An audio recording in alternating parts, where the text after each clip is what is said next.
Please note that these episodes discuss medical procedures, notes, and decisions made by professional providers. We aren't experts in these fields and don't have information beyond the notes.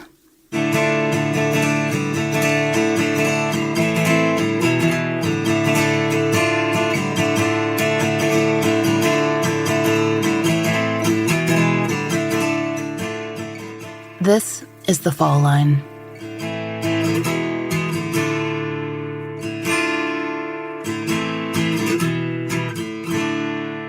The thing I found over there was that there's a palpable sense of loss there, but also of history. And everything was so closed off there to the general public. Even in broad daylight, the insides of those buildings are so dark, a lot of times you have to carry a flashlight around. And so you would get some sun coming in through the windows. There's so much history in there still. I mean, I'm talking, they had patient dresses still in there. The patients' names were still on the walls. Imagine a liberal arts college left to decay. Sweeping red brick buildings, braced by columns, each named after a wealthy philanthropist. There are windows, but up high, along the upper floors. They are barred and their glass is broken. Inside, the paint is peeling so that the rooms look like they're coated in thousands of fluffy white wood shavings. Mold has spread across the wood and the plaster, and light streams in through the damaged ceilings, catching forgotten curtains, stray medical supplies, and abandoned files. Once housing several thousand people over 181 acres, the Bull Street campus has sat quiet in Richland County for over 20 years, the city of Columbia growing up and out around it. That's where the story begins. The story of a living Jane Doe, the Richland County Jane Doe, a woman unable to identify herself who died before anyone could learn her name. She was at Bull Street for less than 2 days in 1982. How long she'd been in the city, in Columbia, we don't know. If she was from there, no one ever claimed her as family. No one ever offered up a name. Columbia is the capital city of South Carolina. It started out as a plantation home built up on Congaree lands, but a city was established because frequent trips to the Low Country were impractical. Columbia is now home to the University of South Carolina and the Gamecocks, whose rivalry with the Clemson University Tigers is one of the most passionate in the Southeast. People outside the Palmetto State might be more familiar with Charleston, even Myrtle Beach, but those cities have a distinct flavor that translates well to television. Columbia and Charleston are equal in population, but it's because it's become more retirement location than tourist destination. That said, Columbia has its own distinctions. It was the first planned city in South Carolina and the second planned city in the country. General Sherman burned most of Columbia before he ever made it to Atlanta. And it was home to the second oldest mental institution in the United States, the South Carolina State Mental Hospital, originally called the, quote, South Carolina Lunatic Asylum. According to William Buckheit, he's the author of The South Carolina State Mental Hospital, Stories from Bull Street. The first patient was admitted in 1828. The hospital would eventually serve several thousand patients at a time. The hospital's name was changed, but many locals called and still call it Bull Street. When the Richland County Jane Doe was there in 1982, the hospital was already in decline, firmly into the progression of the deinstitutionalization movement that began in the 1970s and reached its height in the Reagan era. Today, the state hospital stands empty, moldering buildings as large as 350,000 square feet, wings spreading out back into wards that look like dorms for Ivy League students. This isn't an accident. According to the website Digitizing Bull Street, 19th century reform had changed social views of mental health treatment. Moving from custodial models toward actual treatment meant re-envisioning just about everything. including architecture. The design of the buildings and grounds was thought to have an effect on personality, mood, and behavior.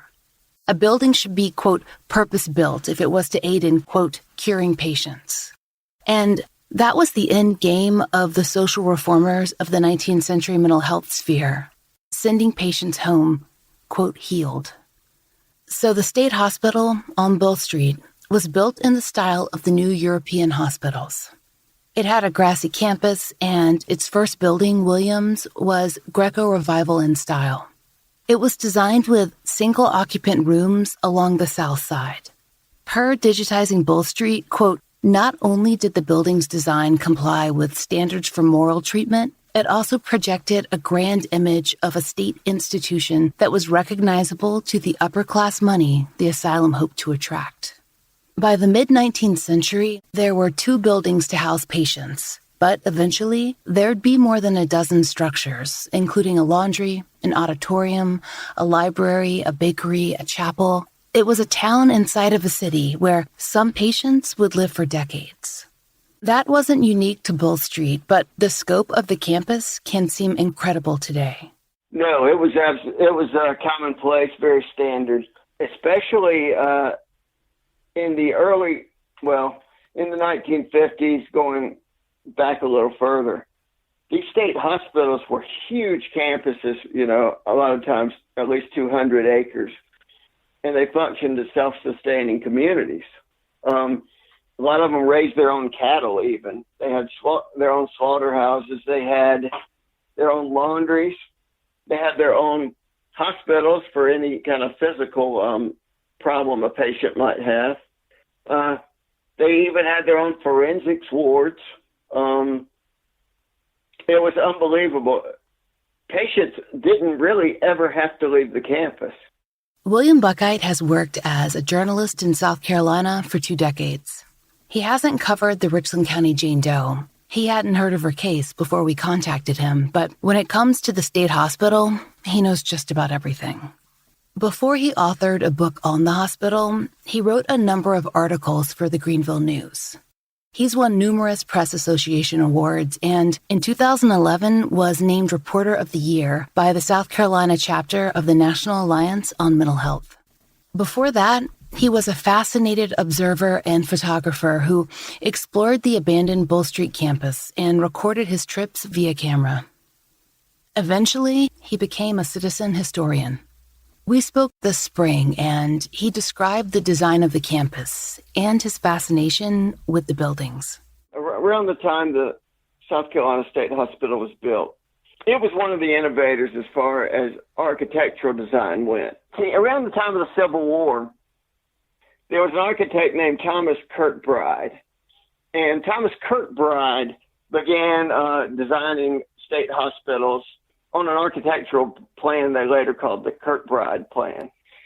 Now, the Kirkbride Plan he would build almost a castle-like administration building at the dead center of the hospital, and then he'd have wings that went out almost like bat wings to each side, and the women would be on one side, the men on the other. And there were other things taken into consideration, especially sunlight and air filtering through the hospital. And the further the wings got away from the administration building, usually the sicker the patients got. When you look at photos of the hospital as it is now, it's difficult to imagine it running and functional. Though through the latter part of the 20th century, there would have been numerous activity directors, dozens of nurses' aides who were called mental health specialists, custodial staff, groundskeepers, food service workers, and a smaller number of RNs and doctors. Nurses directed the buildings, and care and patient chart updates would have largely been the responsibility of aides. Depending on the patient, there would have been socializing in community rooms, walks on the grounds, even a vegetable garden to tend, and trips into town with patients and providers to fairs or parks or even to go fishing. How smoothly these programs ran depended on a number of factors. And as a state hospital, there was never enough budget or enough staff or enough of anything. Though William Buckeyt tracked down several longtime employees, it proved difficult to find many who'd stayed there through their careers. Turnover was generally high. Nurses could make more money in private hospitals and aides in less physically demanding jobs with shorter hours. In the late 1970s and early 1980s, budgets were further slashed, meaning that some of the best services of Bull Street and many of its workers disappeared. When the Richland County Jane Doe arrived in 1982, it was, as William Buckeyt wrote, a tumultuous time. Some listeners may not be familiar with the deinstitutionalization movement, but you've lived with the results all your life. The process and intentions and their effects are both complex and widespread. Per PBS, quote, deinstitutionalization is the name given to the policy of moving severely mentally ill people out of large state institutions and then closing part or all of those institutions. It's been a major contributing factor to the mental illness crisis, end quote. The crisis part, that wasn't necessarily foreseen. The original plan was community-based treatment centers like group homes or outpatient care, and a shift away from long-term institutionalization. Those plans began with the 1946 establishment of the National Institute on Mental Health and its research into new treatment models. Until the 1955 introduction of Thorazine, which PBS calls the, quote, first effective antipsychotic medication, long-term or permanent stays in mental health facilities were common. Later, more individualized medications were developed to address aspects of depression, bipolar, and schizophrenia. That marked a major shift in mental health care, both in the U.S. and abroad. So there's new medication, and there's an increasingly negative public image of mental health institutions. Some consider the 1975 movie One Flew Over the Cuckoo's Nest as a popular influence on that shift. There was the introduction of Medicare and Medicaid in the 50s, and then the published findings of the NIMH that, quote, recommended that community health centers be set up to treat those with less severe mental illnesses. A 1961 act signed by President Kennedy established thousands of community-based centers that were focused on, quote, integration back into society and moving patients closer to their families. But back to their region of origin might be a better way to explain that, because there were people at state hospitals who didn't have families or relationships with their relatives. In the same decade, laws limiting involuntary commitment were also introduced, meaning that families could less easily force a relative into state care. That would prevent plenty of abuses. But according to PBS, it also brought about a flood of people with mental illness into the justice and prison systems. It all culminated in the 1970s and 1980s when state hospitals began to close and some patients moved to community centers, were stabilized through use of medication, and then, quote, reintegrated into their local communities. But for other patients, it wasn't so simple. Critics of the movement point out that released patients were left without continued support. Outpatient services and federal aid did not close all the gaps in need, with, as William Buckeyt told us in an interview, some patients forced to choose between medicine and rent. Thousands of former state patients ended up on the streets, joining the homeless and home-insecure populations of American cities, often jailed on minor charges and statistically more likely to be the victims of crime. A former mental health specialist that William Buckeyt interviewed, and whom you'll hear more from in this series, remembered those effects. In her retirement, she lived near the now-closed Bull Street grounds. Often, she would see former patients on the streets, in crisis, homeless, experiencing symptoms. Some of them still remembered her. And that experience isn't unique to South Carolina. A study done in Ohio in 1988 found that 36% of their deinstitutionalized patients were homeless within 6 months. In 1982, the hospital was in what William Buckeyt told us was a transitional phase, probably housing about 1,000 patients, which is far under capacity. Patients were being moved, wards were closing, staff was being redistributed. So, back to the Richland County Jane Doe. On February 14th, 1982, at about 4:25 a.m., a woman was brought into Richland County Memorial Hospital's emergency room. She was escorted by local law enforcement who had reportedly found her, quote, preaching in the street. She was noted as a possible danger to herself or others, but there's no actual violence included in the summary. That may have meant that she was wandering in the street or, in their observation, seemed unable to care for herself. It's not clear, though, if she was actually a danger or maybe just a disturbance. Though home insecurity was rising in 1982, we haven't found a good count for how many people were experiencing the issue in Richland County, South Carolina. And to the officers, she might not have seemed home insecure at all. How they perceived her could have affected their decision to leave her on the street, take her to the hospital, or even take her to jail. She had been out very late or early, depending on how you look at it, and was possibly causing a level of disturbance. Did someone call the police about her, or was she spotted during a routine patrol? We don't have the initial police report, but we do have pictures of the Richland County Jane Doe and the last 48 hours of her life. And we also have the reports that came after. The surviving picture of the Richland County Jane Doe was damaged, and it bears some bright yellow spots that obscure parts of her face. Forensic artists have since remedied that by editing the photo, and we'll share both versions with you on social media. The Richland County Jane Doe was a white woman with extensive dental work, straight teeth, fillings, and no cavities, and she was somewhere between 38 and 50 years old. She had plucked eyebrows, dark hair that had been maintained in the recent past, with some gray coming in at the roots. She had high cheekbones, deep-set blue eyes, and a kind of sunken look. Lack of food maybe, but at 5 feet and 133 pounds, she wasn't underweight. There aren't records of what she was wearing at the time she was picked up by law enforcement. The picture we have of her from her later admittance to the state hospital doesn't show much, just a dark collar with some white underneath.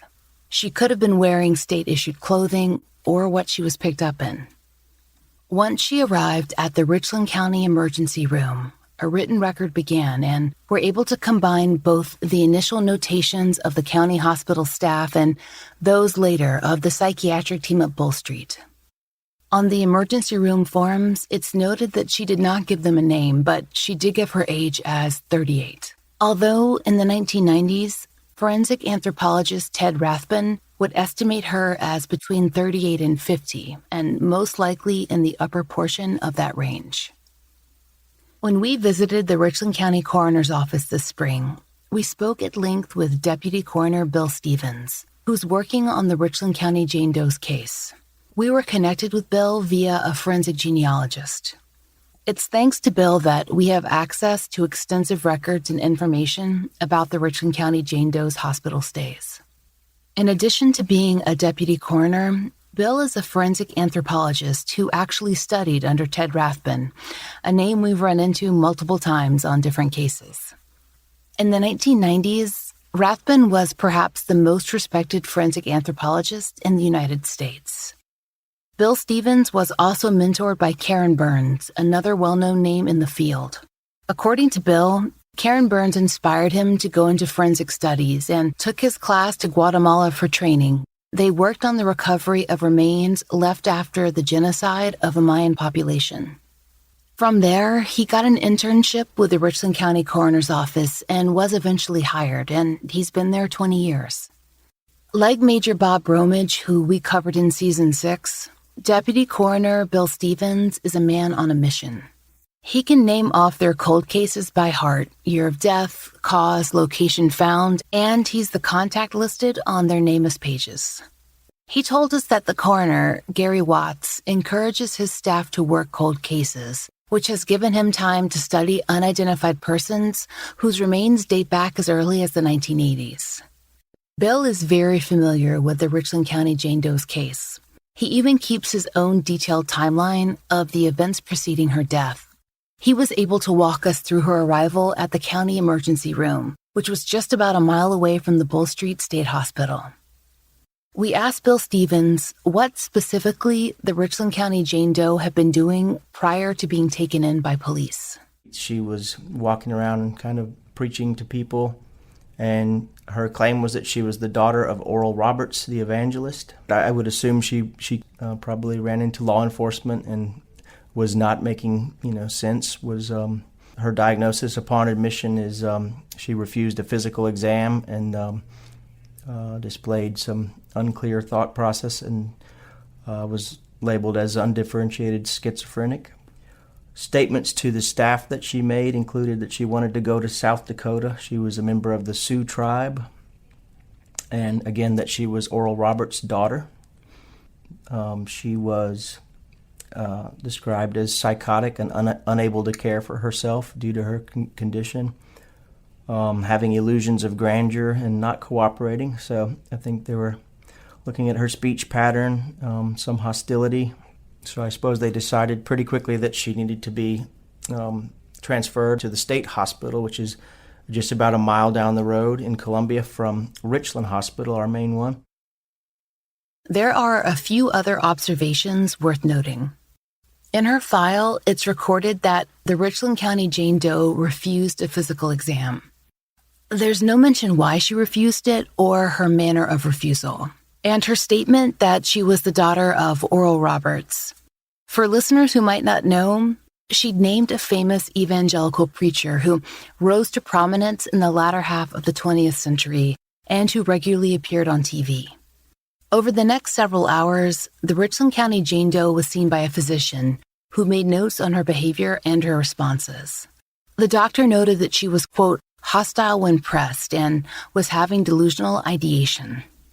In Richland County's emergency room, medical providers also noted wandering thought processes, pressured speech patterns, and that she did not appear, quote, homicidal or suicidal, but also noted there was a fear she might, quote, harm self or others. The decision was made to admit the Richland County Jane Doe to the South Carolina State Mental Hospital, and a flurry of paperwork followed. Her admittance was termed, quote, legally mandated or selected on her chart. We don't have any notations to indicate that she was administered medication while at the county emergency room. There are no noted signs of distress either, but she had refused a physical, so they would have had limited information. When she arrived at Bull Street, she was willing to undergo a physical exam, and a number of lab tests were ordered. They included blood tests, but the findings and what they might tell us about her aren't in the file. And according to Bill Stevens, if they're not with her medical records, there's no telling where they'd be now. The results would have come after she died. She'd barely been at Bull Street for 24 hours when the accident happened. But to get there, to how she died and why she's remained unidentified all these years, we have to talk about her stay at the South Carolina State Hospital on Bull Street. When the Richland County Jane Doe first arrived, her initial stop would have been at the Williams Building. If she had lived, she would have been there a week or more, being stabilized on medicine, receiving a diagnosis, and ultimately a more permanent housing assignment. At some points in the hospital's history, wards were actually separated by diagnosis when there were few categories and few treatments.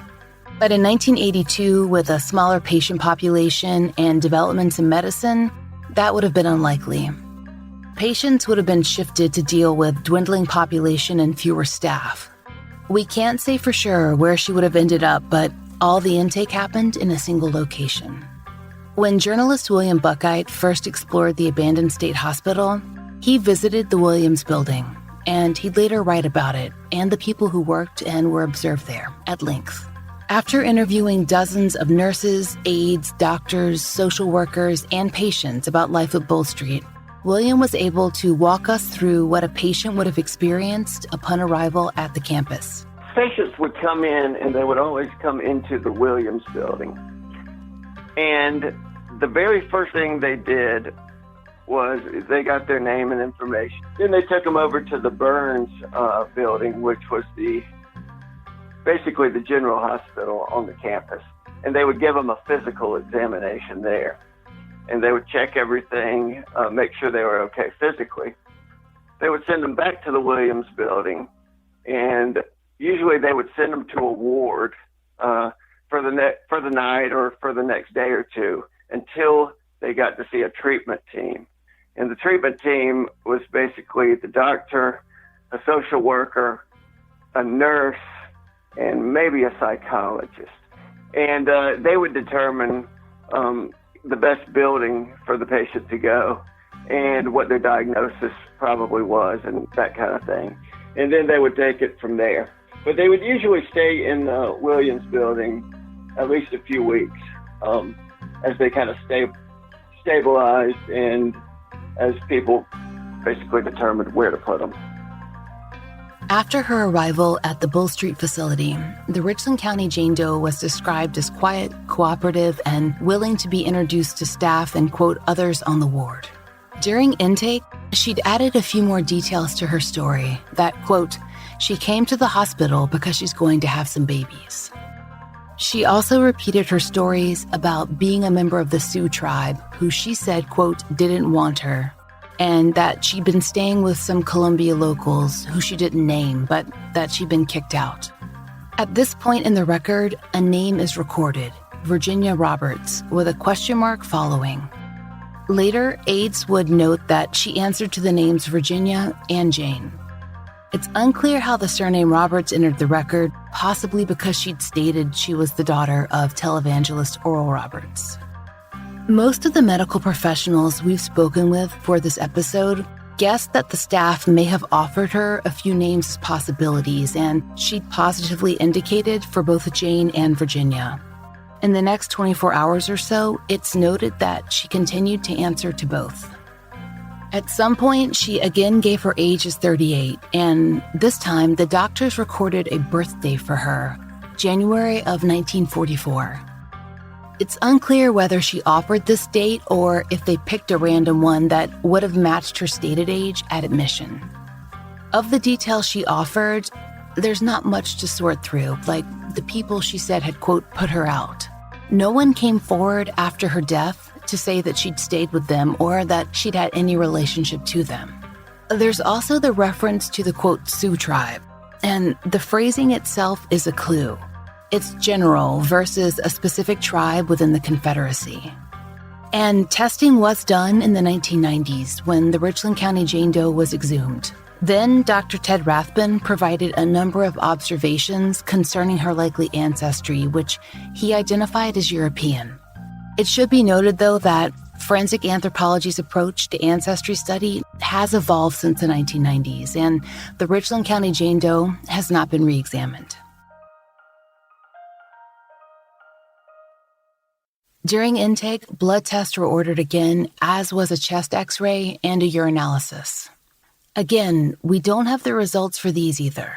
We do have notes, though, that she was given initial prescriptions for Halidol, which is an antipsychotic, Cogentin, and Dalmane. Based on what we read in pharmacological publications, Cogentin is prescribed for tremors and possibly for conditions like Parkinson's, but also tremors caused by certain medications, some of which are antipsychotics. Dalmane is a sedative that was prescribed for insomnia, among other things. We don't have any record of her actually taking these medications. At 9:45 on February 14th, the Richland County Jane Doe, quote, refused a bath and meds. At 10:10 p.m., she began to vomit. Specifically, her chart records her as, quote, vomiting large amounts of clear liquid. The duration, possible cause, or information they may have gleaned about what she had or hadn't ingested, none of that is available. And there are too many possibilities to even venture a guess. We do know, though, that she was administered a Thorazine injection that evening, and by 12 a.m., she was asleep in bed, with no other distress noted. When we spoke to William Buckite, who interviewed a number of hospital staff about medications, he told us that Thorazine treatment would have been routine in the early 1980s. That was very par for the course. almost every patient was treated with Haldol or Thorazine. Most patients who came in there obviously didn't want to be there. They were very anxious and a lot of times combative. And Thorazine was pretty much par for the course when it came to giving them something to sedate them a little bit. And a lot of patients would kind of keep taking Thorazine, although in lower doses, throughout their stay. We wanted a better understanding of what the routines and procedures at the state hospital were like after patients had been through initial intake. And according to William Buckheit, the best person to speak to would be a nurse's aide or a mental health professional, as they were referred to at the hospital. Those providers generally had the most day-to-day contact with the patients, and Will Buckheit suggested we speak to a woman named Wilhelmina Rivers. They would work with the administration a good bit. The mental health specialists, also known as the nurses' aides, would be with the patients 24/7. I mean, they would be at their side. They would be helping them out. They would be breaking up fights. They would be taking them to their treatments, taking them to the showers, getting them dinner. And so she could tell me up to the second exactly how every day went. And she was by far the best, and she did it for so many years. And another thing that made her so good was she worked with women for a long time, adult women, but then she worked with juveniles for a good little while as well. So she saw first of all, lots of types of patients, but also several generations of patients. When we interviewed Wilhelmina Rivers this spring, she was able to give us insight into what her responsibilities would have been like in 1982. As a mental health specialist, how many patients would you be responsible for filling out their charts? We had 63 patients, and it was about 13 staff, and we wrote on them every week. We wrote on them every week, and then we also had to write if anything we had to do for them, special or like daily. If they got into an altercation, we had to write that up right then. We had to fill out that.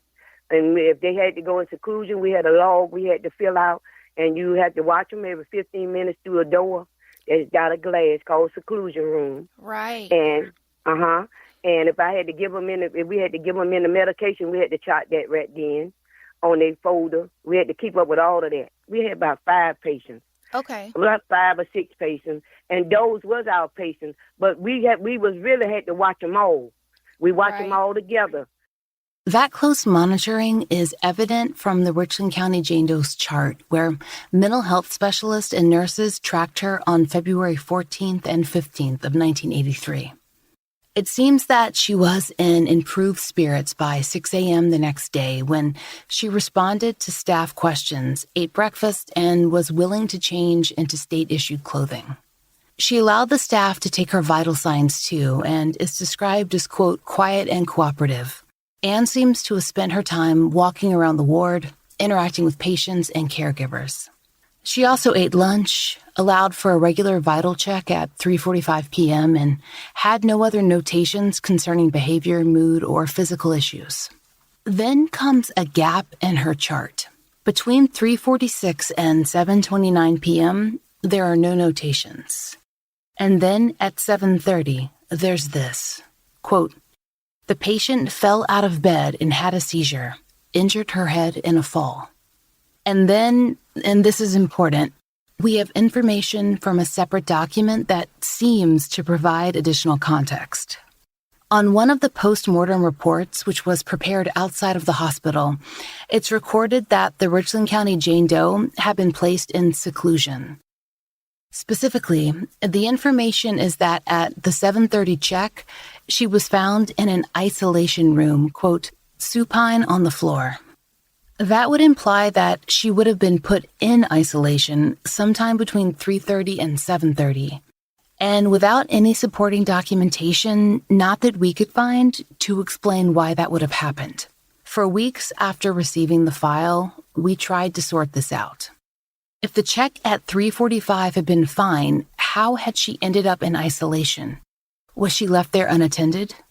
It was only when we connected with Wilhelmina Rivers, the retired mental health specialist, that we learned more about the isolation rooms at the state hospital and what that strange note, not from her chart, but from the outside postmortem pathology report, might actually mean.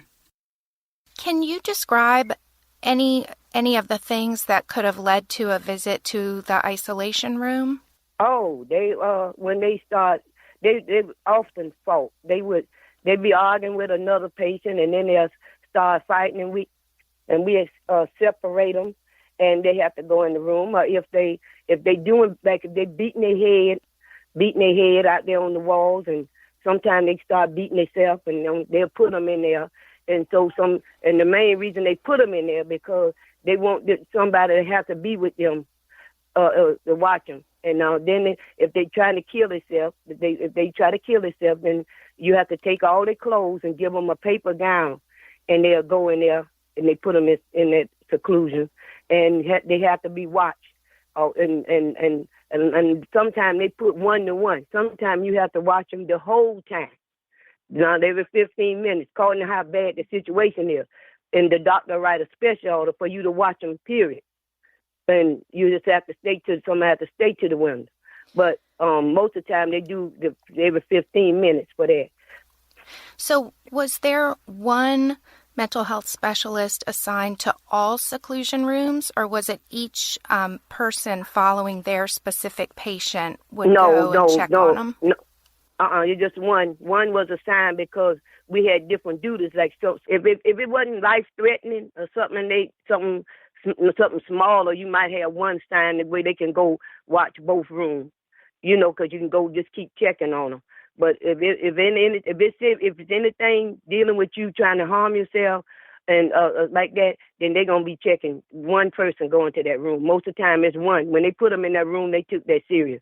When things would turn really chaotic, for example, if the patients were arguing with one another, how did you find time to chart? Would you have to just do that at the end of your shift sometimes if it was so crazy? No, you chart that at the after it happened. After you stop the fight, mm-hmm. and do whatever you had to do, whatever kind of interventions and stuff you had to do, if they had to go in seclusion or whatever, and all that, or had to be given some medicine, you had to chart that soon as when that incident is over. So one of the things that we're wondering about in this specific woman's chart, so she was noted at around lunchtime as being like compliant. She was walking around the unit. She was interacting with other residents and staff, and she was like calm and cooperative. And the same sort of notation is made at like 3:30 in the afternoon. She's socializing, she's compliant. And then at 7:30, the next notation says that at 7:30 p.m., she was found on the floor in an isolation room with a cut on her head. So in between 3:30 with her normal socializing compliant and 7:30 when she's found on the floor of the isolation room, there's no notes entered in there. And it sounds like that's not usual. Well, maybe she wasn't on a log. They might have just had her had her in there just kind of like just keeping an eye on her. Might not have a real log going on. But she could have been in there, but the door wouldn't have been shut. Once you shut the door, you got to have a log. Mm-hmm. Now, if they got her in there just kind of observing her and no door shut or whatever, then that's different. But once you shut that door, it should have been a log. And you cannot go in there without a log. But they got a paper that's a log. It's called seclusion. Observation log or seclusion log. You have to write just whatever they own. You have to write in so they make sure you is complying with it. You have to you have to have your initials in that block every 15 minutes in a time frame. You have to offer them certain things. Even with the shower, if you got to offer them that shower and and if they start want to hit you when you go in there and you're like, come on, I want you to go shower, they trying to hit you and all, you get back out that room and you shut that door again. But you got to go chart that you offered, patient still combated and whatever. You had to write that. After further discussion with Mrs. Rivers, it became clear that any patient entering isolation would have a second, separate medical log for the day, with frequent notations recording behavior, care, and length of time in seclusion. And Mrs. Rivers was also able to offer us some important information about the layout of the isolation rooms themselves and how the Richland County Jane Doe's medical event, falling out of bed during or after a seizure and receiving a cut on the head in the process, would have been difficult in that particular setting. According to Mrs. Rivers, there would have only been a mattress in the isolation room, not a bed frame that she could fall out of. All the beds with frames were located inside the patient's regular rooms. And finally, it's worth noting that the information about her fall and injury, that was on her regular patient's log. If it had happened in isolation, then that notation would have been recorded in an entirely separate place, and we wouldn't even know about it. One more important thing that Mrs. Rivers told us, in many of the wards, the isolation rooms also doubled as observation rooms, a place to watch patients who might be having a medical event like a seizure. It's an observation room, but it's used for seclusion, and you got seclusion room on the door, but it's used for different observations. But once she went in there, somebody would have been watching her. Once they got her up, they might have took her to the room and was waiting there till the doctor come and write, what he need to do. And then when they had explained that series of events to the coroner, he may have misunderstood and written that. So, based on what Mrs. Rivers told us about the hospital's procedure, it seems likely that the seizure and subsequent fall occurred in the Richland County Jane Doe's room on the ward. And he did make that call to send her to Burns, the state hospital's emergency wing, for immediate treatment. It was there she'd spend the last hours of her life. Next time on The Fall Line, we cover the last day of the Richland County Jane Doe's life, what's been done to try and identify her, where her case stands now, and how her case might be aided by contemporary forensic science. We'd like to thank all the listeners who've taken time to support our sponsors, leave us reviews, or support our show directly on Patreon. We couldn't do it without you. Special thanks to Angie Dodd. Thanks also to Linda Doyle. The Fall Line is created by Laura Norton and Brooke Hargrove and is produced and mastered by Maura Curry. Written, researched, and hosted by Laura Norton, with interviews by Brooke Hargrove. Our research assistants are Kim Fritz, Jess Watford, Lex Weathers, and Brian Warder. Content advisors are Brandy C. Williams, Vic Kennedy, and Liv Fallon. Theme music is by RJR. You can find Fall Line merchandise in the Exactly Right Podswag store.